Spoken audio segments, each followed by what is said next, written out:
Okay, so we know now, thanks to the consumer movement and consumer activists, that we have a Consumer Bill of Rights. And the key to that Consumer Bill of Rights is our consumer protection. We have rights and responsibilities that come along with those rights. So what we're going to do here is we're just going to go through the top 7 safety rights, and then we'll talk about our responsibility and role in that. So the first one is our right to safety. So as consumers, we are protected against products that are hazardous or dangerous to them. For example, if you see like a bottle of bleach or a chemical, there will be like a skull and bones on it, or there will be a warning sign that it's dangerous or it's hazardous to us. So we have the right to know when products are safe. Okay. With that, though, comes our responsibility. So yes, they have to tell us that it's hazardous, but it's our responsibility to make sure we use it correctly. So when we use that bleach example, knowing that it's dangerous and being warned that it's hazardous, it's okay to clean with it, but it's our responsibility to make sure we're using it correctly. So we're not, say, example, drinking it, right? It's our responsibility to use the bleach in the way that we know is safe. Otherwise, it's definitely hazard for our health. So it's up to us to make sure we use the products the way that they're meant to be used. Our second right is our right to be informed. So we have the right to be protected against dishonest advertising. So they can't lie in the package of a product about what's inside. Same thing with labeling. It has to be true and informative. We have to know what kind of ingredients are in things. We have to know the nutritional information. And we have to be given those facts and make informed choices. All food items have nutritional labels on there. Super important, especially if you have an allergy or, you have to be careful with the things that you're ingesting, right? That's life-saving information for some people.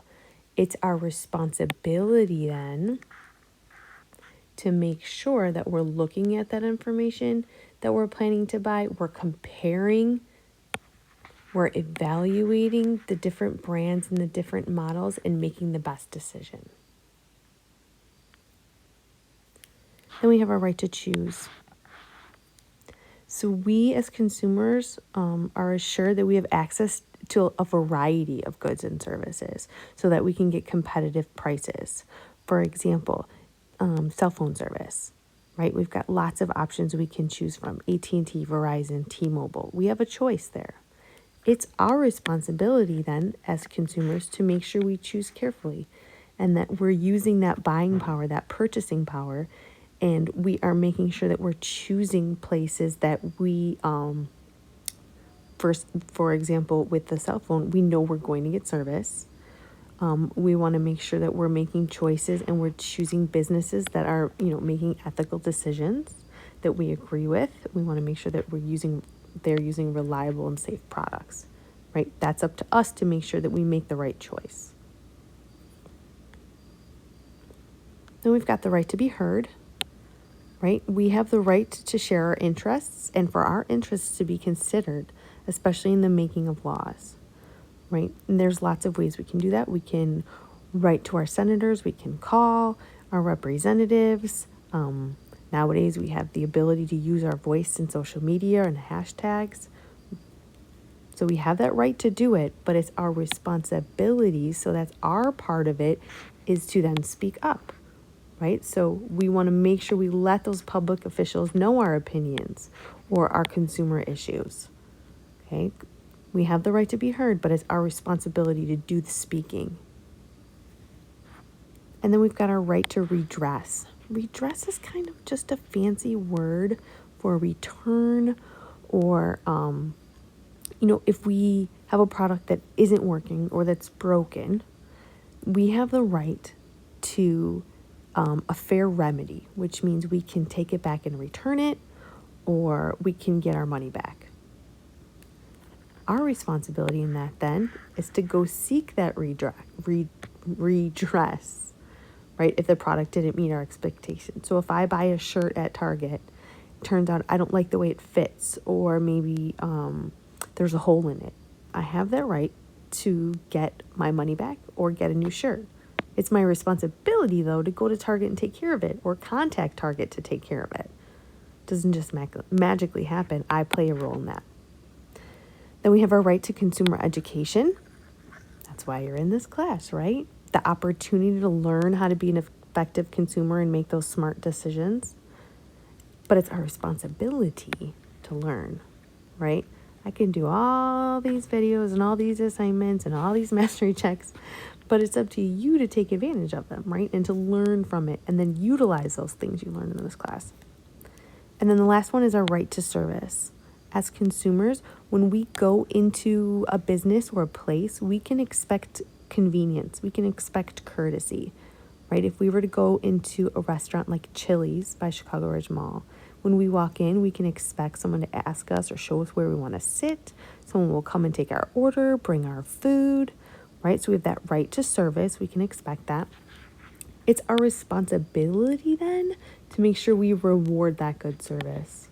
And so in a situation like Chili's, that would be then to be, courteous and responsive in return, and to show our appreciation in a service like that, we generally leave a tip. Okay, so that's our responsibility in that. So what you're going to do now is you are going to create a slideshow. You can do it in Google or Keynote, Notability, Spark Page, or you can also do this on paper. If you want to do it on paper, I will help you, and you can do it as a mini book.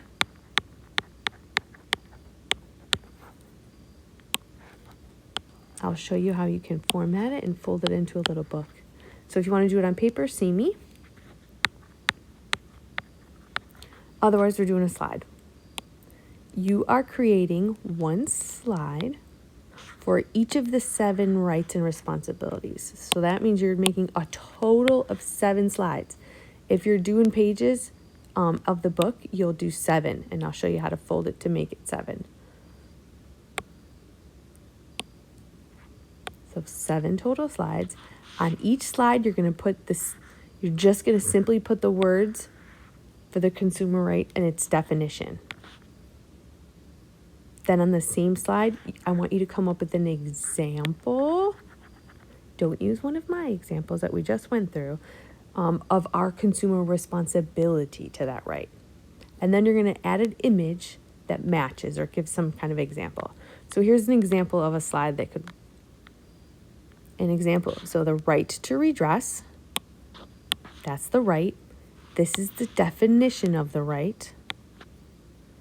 Then here is where you are giving me an example of the responsibility. So they wrote out the definition and they give an example here with an image that matches it. So this person's making a return. So this is what your slide would look like. This would be one slide, and you're going to have a total of 7 because there are 7 rights and responsibilities. So we'll use these 7.